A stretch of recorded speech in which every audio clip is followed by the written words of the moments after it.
Hello and welcome. I'm thrilled to be your guide on this journey into the fascinating world of intertextuality. In the tapestry of literature, stories are threads intricately woven together. They connect and converse across time and genre. This intricate web of connections is what we call intertextuality. Let's unravel this concept together, shall we? In this introductory course, we will delve into the heart of intertextuality. Get ready to see familiar texts in a whole new light. In essence, intertextuality refers to the fascinating relationships between different texts. Think of it as a literary conversation spanning across time and genres. This dialogue enriches the meaning of each text involved, adding layers of depth and complexity. Imagine reading a novel that subtly echoes Shakespeare's Hamlet, or perhaps you're watching a film that cleverly references a classic myth. These are examples of intertextuality in action. In this course, we'll embark on a journey to demystify intertextuality. We'll equip you with the knowledge and tools to identify and analyze these subtle literary connections. From the groundbreaking theories of Julia Kristeva to the insightful perspectives of Roland Barthes, we'll trace the evolution of this concept. But it's not just about theory. We'll be diving into the real world of literature and film, analyzing famous examples of intertextuality in action. Let's unravel the intricate web of intertextuality together. Our journey into the world of intertextuality begins with a trip down memory lane. Like any significant cultural phenomenon, the concept of intertextuality has its own fascinating backstory. Believe it or not, the seeds of this idea were sown long before the term itself was coined. From ancient myths and legends echoing through generations to the intricate tapestry of biblical allusions in medieval literature, the interplay of texts has always been a part of storytelling. Think of it this way. Every story exists in conversation with countless others that came before it. However, it wasn't until the 20th century that intertextuality emerged as a formal field of study. Section 2. The architects of intertextuality, Kristeva and Barthes. Among the key figures who brought intertextuality to the forefront of literary theory are Julia Kristeva and Roland Barthes, two prominent voices in post-structuralist thought. Their groundbreaking work revolutionized the way we perceive and analyze texts. It was Kristeva who, in the late 1960s, first introduced the term intertextuality into the critical lexicon. She argued that any text is a mosaic of quotations, absorbing and transforming elements from other texts.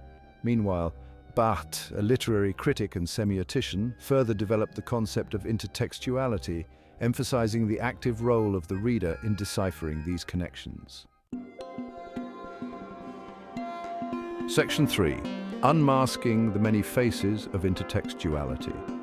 Intertextuality, as we've begun to uncover, is not a monolithic concept. It manifests in a myriad of ways, adding layers of meaning and complexity to literary works.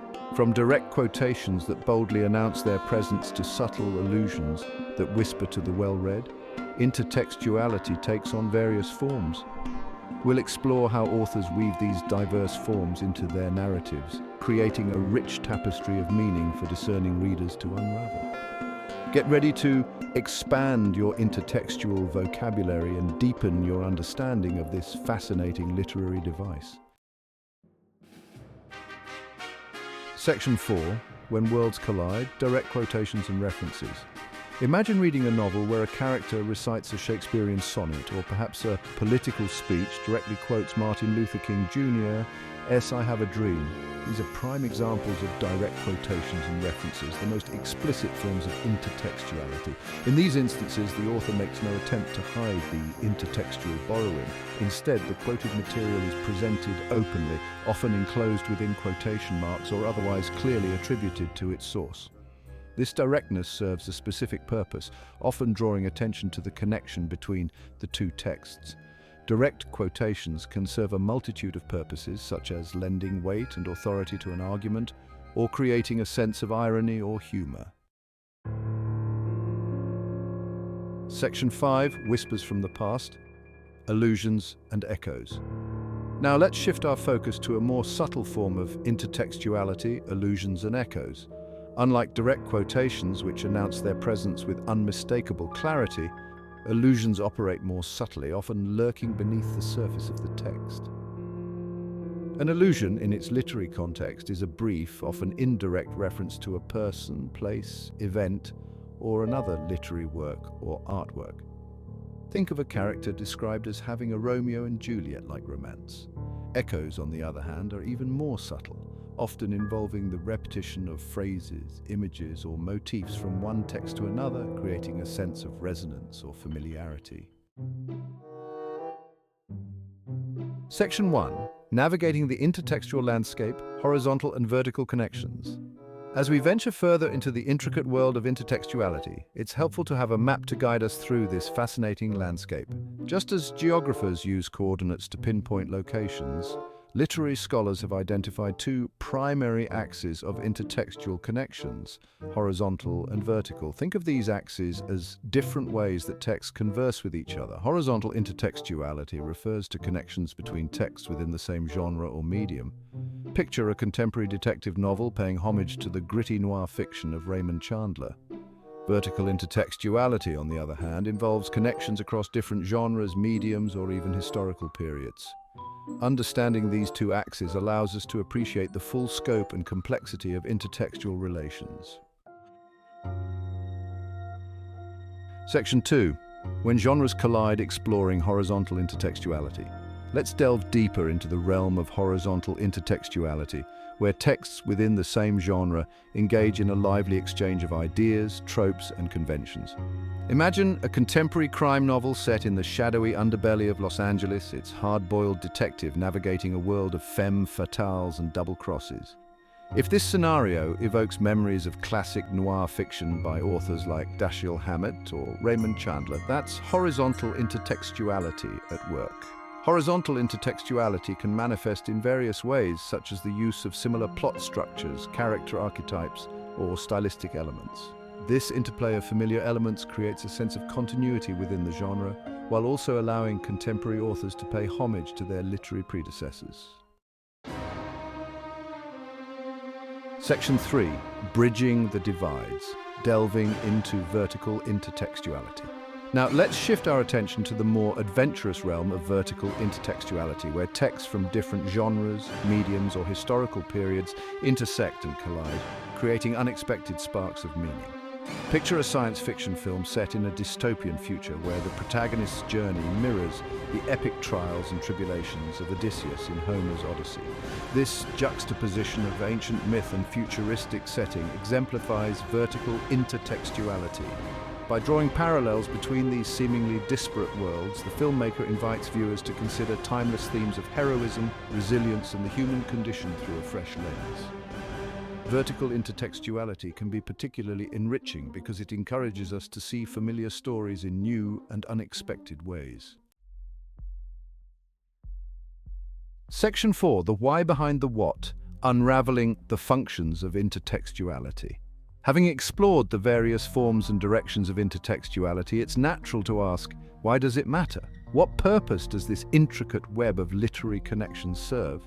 Intertextuality is not merely an academic exercise or a game of literary hide-and-seek. It's a powerful tool that authors employ for a variety of reasons, enriching their narratives and deepening our understanding of their work. One of the primary functions of intertextuality is to create meaning through reference. By alluding to a well-known text, myth, or historical event, an author can evoke a wealth of associations and emotions in the reader's mind. Section 5. More than just a nod.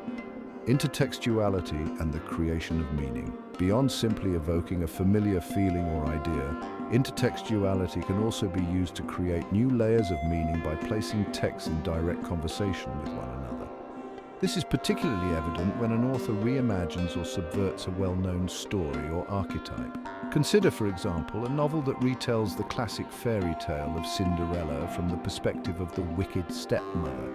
By shifting the narrative focus and challenging traditional interpretations, the author encourages us to question our assumptions about good and evil, power and agency. This type of intertextual dialogue can be thought-provoking and even subversive, prompting us to re-examine our own deeply held beliefs and values.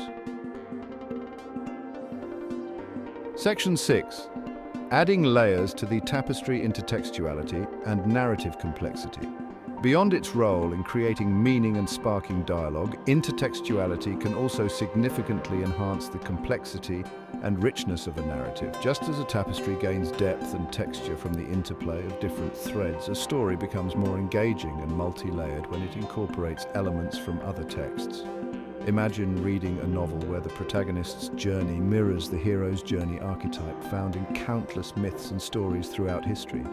Intertextuality can also create a sense of depth and resonance by weaving together multiple storylines or perspectives. This layering of voices and perspectives can add a sense of realism, complexity, and even ambiguity to a narrative, challenging readers to piece together the puzzle and draw their own conclusions. Section 1. Becoming an intertextual detective: tools for analysis. Now that we've explored the what and why of intertextuality, let's equip ourselves with the tools to become adept intertextual detectives. Just as a detective relies on keen observation, logical deduction, and a touch of intuition to solve a case, analyzing intertextuality requires a similar set of skills. The first step is to approach the text with a heightened awareness of the possibility of intertextual connections. Don't assume that any element of a story, from a character's name to a recurring motif, is accidental or insignificant. Every detail could be a potential clue, a breadcrumb leading to a larger intertextual web. Next, it's helpful to cultivate a broad knowledge of literature, mythology, history, and popular culture. The more familiar you are with the source texts that authors often draw upon, the more readily you'll recognize allusions and echoes in their work. But knowledge alone is not enough. We also need a systematic approach to analyzing these intertextual references, a framework for deciphering their meaning and significance. Let's delve into the key steps involved in this process. Section 2. The source code: identifying intertextual references. The first step in our intertextual investigation is to identify the source text or texts that the author is referencing. This might seem obvious when dealing with direct quotations, but it can be more challenging when it comes to subtle allusions or echoes. Sometimes the reference will be relatively straightforward. A character named Holden Caulfield in a contemporary coming-of-age story is a clear nod to J.D. Salinger's The Catcher in the Rye. Similarly, a recurring motif of a poisoned apple in a fantasy novel likely points to the Snow White fairy tale. However, other times the clues might be more subtle: a character's unusual name, a recurring image or symbol, a phrase that seems oddly familiar. In these cases, it's helpful to pay attention to your intuition. If something feels significant or out of place, it probably is. Don't hesitate to consult outside resources. Dictionaries of allusions, literary encyclopedias, or even a quick internet search can often provide the missing link, confirming your suspicions or leading you down new avenues of inquiry. Section 3 context is key: unpacking the significance of the reference. Once you've identified a potential source text, the next step is to consider the context of the reference. How does the reference text relate to the work as a whole? What specific elements are being alluded to or echoed? And most importantly, why has the author chosen to make this connection? Remember that every intertextual reference is a deliberate choice on the author's part. They're not simply showing off their literary knowledge or playing a game of trivia with the reader. They're using these references to enrich their narrative, deepen our understanding of their characters, or even challenge our assumptions about the world. To understand the significance of an intertextual reference, we need to consider its function within the larger context of the work. Is the author using the reference to create a sense of irony, to highlight a particular theme, to comment on a social or political issue? By carefully analyzing the context of the reference, we can begin to unravel the layers of meaning that it adds to the text. Section 4. Unveiling the author's intent, analyzing purpose and effect. Now that we've identified the source text and considered its context, the final step in our intertextual analysis is to determine the author's purpose in making this connection. What effect do they hope to achieve by referencing this particular text? How does it shape our understanding of the characters, themes, or message of the work as a whole? This is where our detective work becomes particularly challenging, as it requires us to delve into the mind of the author and consider their intentions. While we can never know for sure what an author was thinking when they wrote a particular passage, we can make educated guesses based on the evidence at hand. One way to approach this analysis is to consider the potential effects of the intertextual reference on the reader. Does it evoke a particular emotion, challenge a preconceived notion, or provide a new perspective on a familiar theme? By carefully examining the language, imagery, and structure of the passage in question, we can begin to piece together the author's purpose and appreciate the artistry of their intertextual weaving. Section 5, a practical case, deconstructing intertextuality in action. Let's put our intertextual detective skills to the test by analyzing a concrete example. Imagine a scene in a contemporary dystopian novel where the protagonist, trapped in a totalitarian regime, seeks solace in a forbidden book of poetry. As she reads the lines, "I wandered lonely as a cloud that floats on high o'er vales and hills," a flicker of hope ignites within her. The poem becomes a symbol of hope, a reminder that even in the darkest of times, the human spirit can find solace in art and nature. By juxtaposing the romantic celebration of nature with the dystopian reality, the author encourages us to question the path of progress and consider the importance of preserving our humanity in an increasingly technological world. Section 1, Threads of Recognition, the Power of Intertextuality. Intertextuality profoundly impacts our understanding of literature. Like threads woven into a tapestry, it adds depth and layers of meaning. We've explored its roots from ancient myths to modern theory. Theorists like Kristeva and Barthes highlighted text interconnectedness. Intertextuality is a living presence in literature and film. Recognizing these connections unlocks new levels of meaning. Every text converses with countless others, enriching our reading experience. Section 2, Beyond the Surface, Embracing Deeper Reading. Understanding intertextuality encourages us to move beyond surface-level reading and delve into depths. It's like being handed a treasure map for hidden meanings. We become active participants in a dialogue spanning centuries. We ask questions: why did the author reference this text? What effect does this allusion have on our understanding? This deeper engagement transforms reading into an active experience. We see connections, appreciate storytelling, and develop a nuanced understanding. Section 3, The Journey Continues, Your Intertextual Adventure Awaits. As we conclude this exploration of intertextuality, it's important to remember that this is just the beginning of your journey. The world of literature is vast and interconnected, offering endless opportunities for discovery and exploration. Don't be afraid to follow your curiosity, to delve into new genres, to revisit old favorites with fresh eyes. Each text you encounter holds the potential to unlock new layers of meaning, to reveal hidden connections, and to deepen your appreciation for the artistry of storytelling. To further your exploration, I encourage you to seek out works by the theorists we've discussed, such as Julia Kristeva and Roland Barthes.